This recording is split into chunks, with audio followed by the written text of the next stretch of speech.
వచ్చేసినటువంటి print and electronic media సోదరులందరికీ నమస్కారం. ఈరోజు ముఖ్యంగా ఈ యొక్క ప్రెస్ మీటు ముఖ్య ఉద్దేశం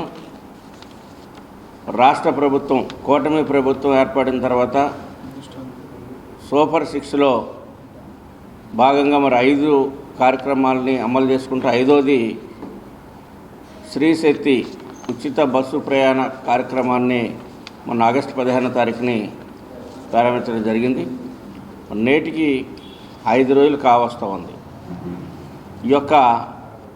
ఈరోజు మినహా 4 రోజులు కూడా మరి రాష్ట్రంలో ఉన్నటువంటి మహిళా సోదరీమణులు ఈ యొక్క స్కీమ్ని చాలా గణనీయంగా వినియోగించుకోవడం జరిగింది.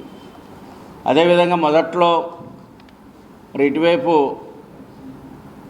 భద్రాచలం వైపు వెళ్ళేటువంటి బస్సుల్లో కొన్ని మండలాలు కవర్ అవ్వట్లేదంటే ఏలూరు ఎంపీ గారు మా దృష్టి తీసుకొస్తే ఏమంటే దాన్ని 2వ రోజున రెక్టిఫై చేసి అక్కడి వరకు ఫ్రీగా వెళ్ళే విధంగా తెలంగాణ బార్డర్ వరకు కూడా ఫ్రీగా వెళ్ళే విధంగా చర్యలు తీసుకోవడం జరిగింది. మరి 4 రోజులు మనం చూసినట్లయితే మొదట 15వ తారీఖుని చూసుకుంటే ఆ రోజు ఈవినింగ్ ప్రారంభమైంది కనుక 76,430 మంది ఆ ఒక్కరోజు జరిగింది. ఇక 2వ రోజు నుంచి 16వ తారీఖు నుంచి చూసుకుంటే 10,84,000 మంది 2వ రోజు మొత్తం ఆంధ్రప్రదేశ్లో ఫ్రీ బస్సుని వినియోగించుకున్నటువంటి మహిళా సోదరీమణులు. 17వ తారీఖు చూసుకుంటే 15,47,000 మంది 17వ తారీఖున మరి ప్రయాణం జరిగింది. అదేవిధంగా 18వ తారీఖున చూస్తే 18,78,000 మంది ఈ ఉచిత బస్సు ప్రయాణాన్ని వినియోగించుకున్నటువంటి పరిస్థితి.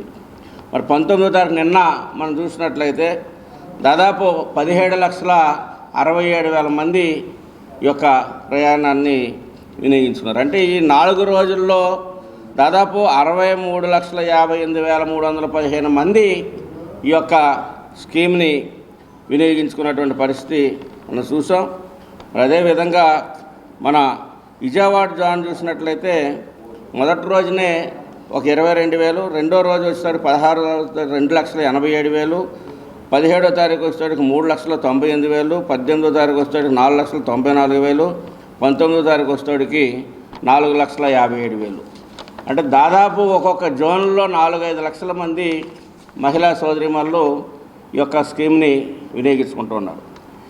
ఈ రకంగా ప్రజలు దీన్ని ఆదరిస్తూ ఉంటే కూటమి ప్రభుత్వానికి ఇటు చంద్రబాబు నాయుడు గారు, ఉప ముఖ్యమంత్రి పవన్ కళ్యాణ్ గారు డబుల్ ఇంజిన్ సర్కార్ ఏదైతే ఉందో మరి బీజేపీ వీటికి పేరు వస్తూ ఉంటే ఈ రోజున ఏదైతే గత 5 సంవత్సరాలు విధ్వంసాలు సృష్టించినటువంటి గత ప్రభుత్వ పాలకులు ఈ రోజున అవాకులు చవాకులు పేలి ఈ స్కీమ్ గురించి మాట్లాడేటువంటి పరిస్థితిని మనం చూస్తూ ఉన్నాం. దుష్ప్రచారం చేసేటువంటి పరిస్థితిని మనం చూస్తూ ఉన్నాం.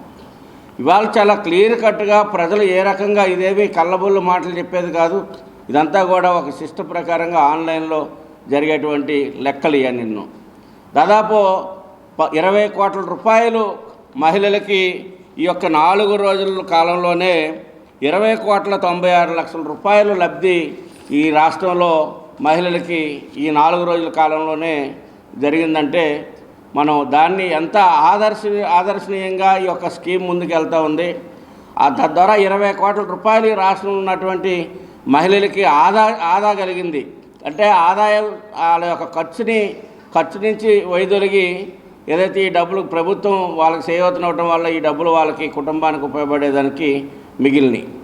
ఈ రకంగా రాష్ట్ర ప్రభుత్వం ఏదైతే ఇచ్చినటువంటి సూపర్ 6లో భాగంగా 5 స్కీముల్ని, అది పెన్షన్స్ కావచ్చు, గ్యాస్ కావచ్చు, రైతు ఏదైతే అన్నదాత సుఖీభావ కావచ్చు, ఈ రకంగా అన్ని కార్యక్రమాలని చేసుకుంటూ వస్తున్నప్పుడు కూడా ఈ రోజున ప్రజల్లో ఈ ప్రభుత్వం పట్ల, ఈ నాయకత్వం పట్ల ఆదరణ పెరిగేటప్పటికీ వైఎస్ఆర్ పార్టీ కోసాలు కదులుతున్నాయి. ఇంకా ఉన్నటువంటి ఓటింగ్ శాతం పడిపోద్దామో, ఈ 11 సీట్లు కూడా మాకు రావేమో నెక్స్ట్ వచ్చేటప్పటికి అనేటువంటి ఒక భయాందోళనలోకి వైఎస్ఆర్ పార్టీ నాయకత్వం నెట్టబడింది.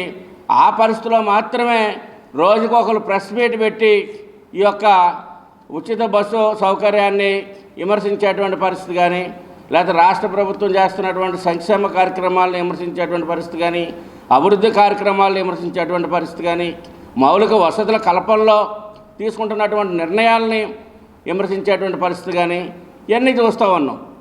అందుకని రాష్ట్ర ప్రజానీకం గమనిస్తూ ఉంది. ఏ ప్రభుత్వం అయితే వచ్చినటువంటి సంవత్సరం 2 మాసాల్లోనే ఇన్ని కార్యక్రమాలను తీసుకొస్తూ ఒకవైపున గాడి తప్పినటువంటి ప్రభుత్వాన్ని, యంత్రాంగాన్ని గాడిలో పెట్టి ఆర్థిక వనరులు ఏ రకంగా పెంచుకోవాలి, ఏ రకమైనటువంటి మనం ఇచ్చినటువంటి హామీలను నిలబెట్టుకోవాలి, రాష్ట్రంలో ఉన్నటువంటి యువకుల యొక్క భవిష్యత్తు ఏ రకంగా తీర్చిదిద్దాలి అనేటువంటి యాంగిల్లో ఈ రోజున రాష్ట్ర ప్రభుత్వం ఆలోచన చేస్తూ ఉంటే, దానికి సహకరించవలసింది పోయి ప్రతిపక్షం అనేది బలమైనటువంటి ఆలోచనలు ఇవ్వాలి, ప్రతిపక్షం అనేది బలమైనటువంటి ప్రజల పక్షాన పోరాడాలి, ప్రజల సమస్యల్ని డిమాండ్గా తీసుకొని అసెంబ్లీకి వెళ్ళి వాదించాలి తప్పించి బయటుండి అవాకులు చవాకులు పేలేటువంటి పరిస్థితిని ఇప్పటికైనా కానీ ఆ పార్టీ నాయకత్వం విడనాడాలి. రాష్ట్ర ప్రజలందరూ కూడా దీన్ని ఆదరించి ఈ స్కీమ్ని దిగ్విజయంగా నిరంతరం కొనసాగే విధంగా, ఇంకా లక్షలాది మంది యొక్క స్కీమ్ని వినియోగించుకునే విధంగా ఆర్టీసీలు అనేకమైనటువంటి సంస్కరణలు వస్తూ ఉన్నాయి. రాబోయే రోజుల్లో ఇంకా ఎలక్ట్రికల్ బస్సులు వస్తూ ఉన్నాయి. అన్ని రకాలుగా ఎక్కడ కూడా ప్రజలకి ఏ రకమైనటువంటి ఇబ్బంది లేకుండా, అసౌకర్యం లేకుండా మరి గడిచిన ఈ 4-5 రోజులు కూడా ఎక్కడ ఏ రకమైనటువంటి తోపులాట కానీ, కొట్లాటలు కానీ, ఇంకొక రకమైనటువంటి విధానాలు లేకుండా పిన్అప్ సైలెంట్గా చాలా చక్కగా ఈ యొక్క స్కీమ్ని రాష్ట్రంలో ఉన్నటువంటి మహిళా సోదరీమణులందరూ కూడా వినియోగించుకుంటున్నారు. వారందరికీ కూడా అభినందనలు తెలియజేస్తూ ఉన్నాం. రాష్ట్ర ప్రజానీకం యొక్క ఆశీస్సులో, వారి యొక్క ఆలోచనలు, వారి యొక్క మంచి సూచనలు ఈ ప్రభుత్వానికి, నాయకత్వానికి, కూటమి ప్రభుత్వానికి అందించాలని చెప్పేసి మీడియా ద్వారా కోరుకుంటా ఉన్నాం.